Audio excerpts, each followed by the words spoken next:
This one might be tough.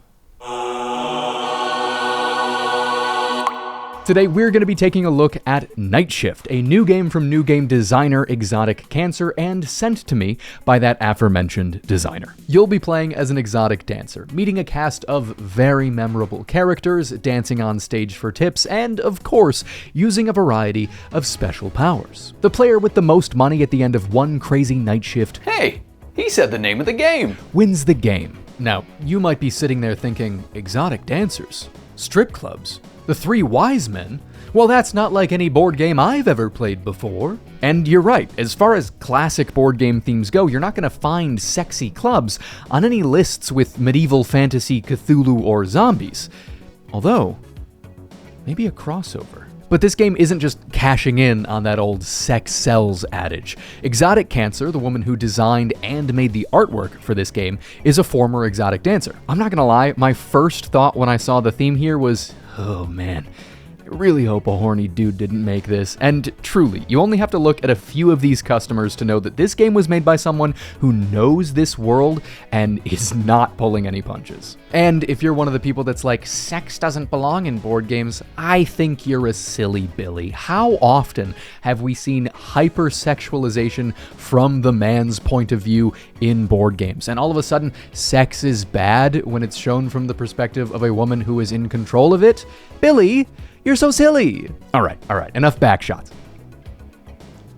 Backstory. Let's look at how the game is played. When it's your turn, you have 4 energy, and you can spend that energy doing one of 2 things. Moving takes 1 energy, and revealing customers takes 1 energy. At any point on your turn, you can end your turn and forfeit any remaining energy you have to roll a d10 on a face-up client in your space. Par exemple, a turn might look something like this. I spend 1 energy to move, a 2nd energy to flip this customer, and I do not like the look of him, so I will spend a 3rd energy to move here, and I will end my turn by rolling a die on Zach and Roger.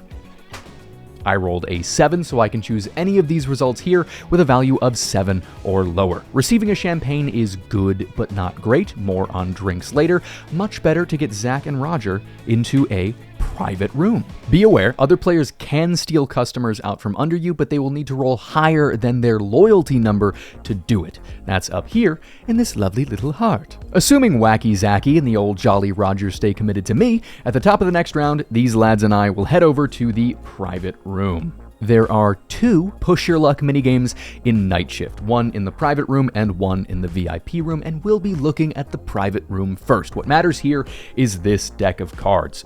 Get ready to see boobs and butts, you've been warned. In the private room, you can draw any number of cards you like, 1 at a time. The more cards you draw, the better, but be careful. If you reveal 3 of the same picture on any number of cards, you bust, and busting is bad.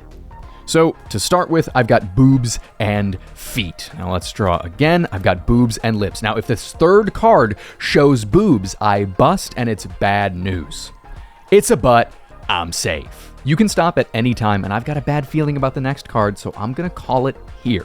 When you stop drawing, if you haven't busted, look at the number of stars on your current client. For Zach and Roger, that is 3. Take a gander at the cards you've got and count up the cash underneath the 3-star results. $1, $2, $3,000. Take your tips and take the client card as well. You will earn extra money at the end of the game based on the loyalty value of all of your subscribed clients. Like that. Let's imagine things had gone worse in the private room though. What if I had drawn another card and it showed 2 butts? Well, my friends, then I would bust. When that happens, you get a measly $500, you discard the client, and then you cry real tears. Maybe you don't, but I do. Now let's check out the VIP room. If I had rolled better with Zack Attack and Roger the Codger, a 9 or a 10, I could have committed them instead to the VIP room. If you're a P who is VI, this is the minigame that you will play. Whichever dancer you are, you will slot in that trait right down here. I am Amethyst, so I will slot in the purple fantasy trait. The goal here is to roll different symbols on this die. Let's see what I got. I have rolled the green fun trait, So I would slot it in right here. Now, if I stopped now, I would walk away with $3,000 because, as we know, Zach and Roger are a 3-star client. But again, I'm feeling daring. Oh no! I rolled purple! If you roll your own trait, you bust and collect a less measly, but still measly $1,000. If I had rolled the green fun trait a second time, I wouldn't bust, but I would have to stop where I'm at right now, collect the $3,000, and put Zach and Roger into my hand. And if I had rolled any new trait, so the yellow, blue, or pink traits, I would slot in that trait on the track and could, if I wanted to, continue rolling from there. So, tragically, I'm busty. But wait! What if I told you there was still hope? Remember when I mentioned drinks earlier? Well, champagne is a drink that you can spend when you would bust to re-roll or redraw the cards, depending on which room you're in. You can spend a champagne to try again, but you have to try again. I think I will spend my champagne and re-roll the die. That is blue. That is perfect. I'll stop here, collect $5,000, and take Zach Truck and the Los Angeles Rogers. The other type of drink is a shot, and you can spend these for a one-time bonus energy on your turn, or to increase the roll of a D10 by uno. The last rule that you absolutely have to know is over here on this magnetic round tracker. Ooh, look at it spin! Whenever you get to a round that shows your dancer's trait, you are rostered up on stage. First, put your mini up on the stage, then collect $500 from each stage tipper, which are these cards with the dollars on the table. So this would be $500, $1,000, $1,500, $2,000, $2,500. Then take 2 new power cards, unless you are specifically Amethyst, who gets 3 power cards. That's her special ability. Take the power cards, then you exit the stage in either direction and take a turn as normal. This is not all of the rules. There are events, special abilities for each dancer like I just mentioned, moments where you refresh the client board, opportunities to buy drinks, and Michael. But you know enough for me to begin my performance. Subscribe.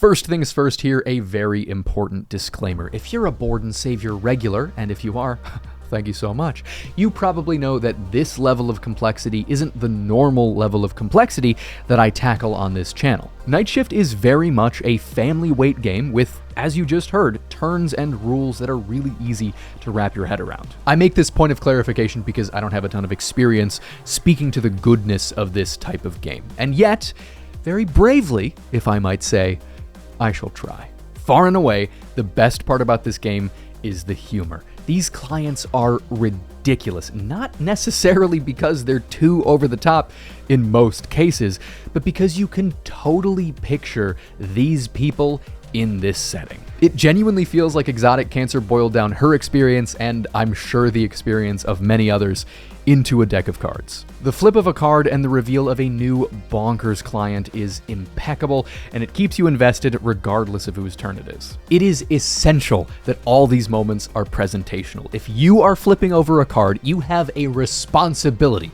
to read off the little blurb to the table and then show off the totally normal dude on the other side. Push Your Luck is also a tried and true way to stay invested even on your opponent's turns. This game absolutely does the classic Push Your Luck thing where you are just willing your opponents to bust, but then if they reach a certain level of like incredible odds defiance, you kind of start rooting for them. They've pulled 6 cards and you're going, this should be statistically impossible. And then if they pull it off, you just kind of have to cheer. I think both of the Push Your Luck minigames are satisfying, solid additions, but the private room with the cards is more fun. And no, it's not just because of the butts. With the dice, there is a relatively low chance that you'll bust on any given roll, so that's a great way to more safely make a good chunk of change. With the cards, you could lose it all on your second draw, or you could keep pulling and pulling and pulling and pulling. The odds are ridiculously low, but I checked.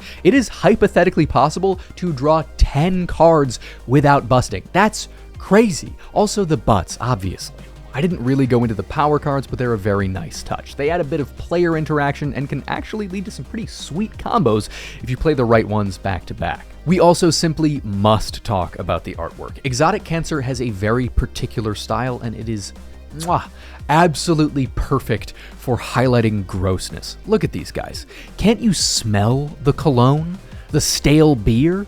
The body odor underneath the cologne and stale beer? But, and not the one you're thinking of, in certain cases where the goal of the art isn't to poke fun, I think it leaves a little to be desired. The intent, obviously, isn't to mock the dancers, and so the art on their cards is softer and less gruesome, and I don't know.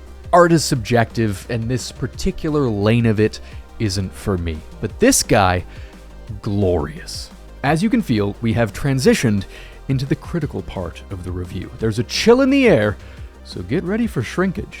I would not recommend this game if you're looking for a battle of wits. There are interesting decisions to be made, in particular planning your turns around the rounds where you're going to be rostered on stage or when a refresh is about to happen, but that's not what this game is about for me. The first time I introduced this to my friends, I prefaced the playthrough by saying, we are playing this game to have fun.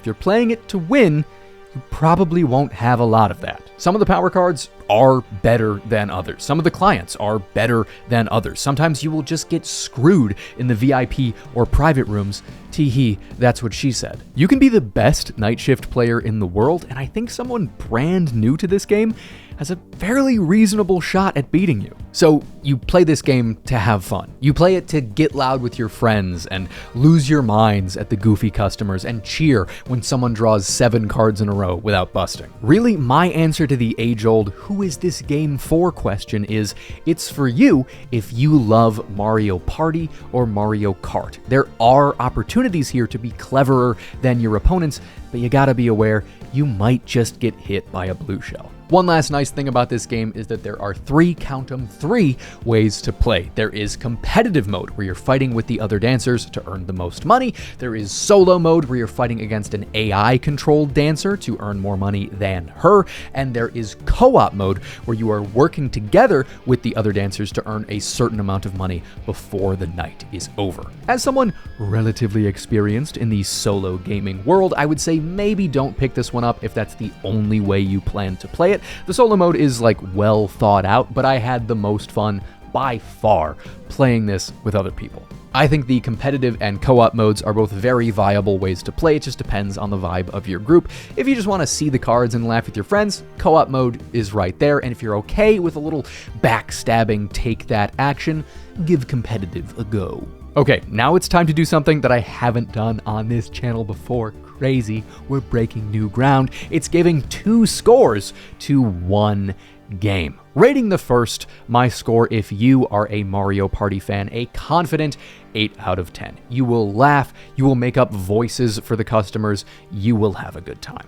And then my score for me, a guy who loves overly complicated board games like Twilight Imperium and Twilight Struggle and Twilight the board game, of course, it's gonna be a 6. You know, some people just don't like Mario Party because Jeff won, even though he's not very good at the mini games and he just got lucky during chance time. I love seeing the clients in Nightshift, but I can't handle it when I do everything right and the dice just fuck me. It's a character flaw, but come on, there's only so much time in a therapy session. Now, to keep you around during my outro, I will tell you that after I say all of the boring YouTube stuff, I will be listing every term for boobs that I can think of. Stick around. Thanks so much for watching. If you can find it in your heart to like and subscribe, I would greatly appreciate it. I put a lot of work into these videos, so if you can spare the finger exertion, click the little buttons. Please, please, please, please. And if you want to be super duper ridiculously supportive, you can check the description for a link to my Ko-Fi, where a strange man, it's me, will ask for your money in exchange for blog posts, early videos, the ability to vote on future videos, and more. As promised, a bunch of boobs. Boobies, bust, bosom, breasts, bazongas, melons, knockers, tits and titties and tatas, hangle-dangles, yabos, coconuts, honkers, hooters, mammary glands, baps, milkers, twins, tig ol' bitties, fun bags, airbags, cans.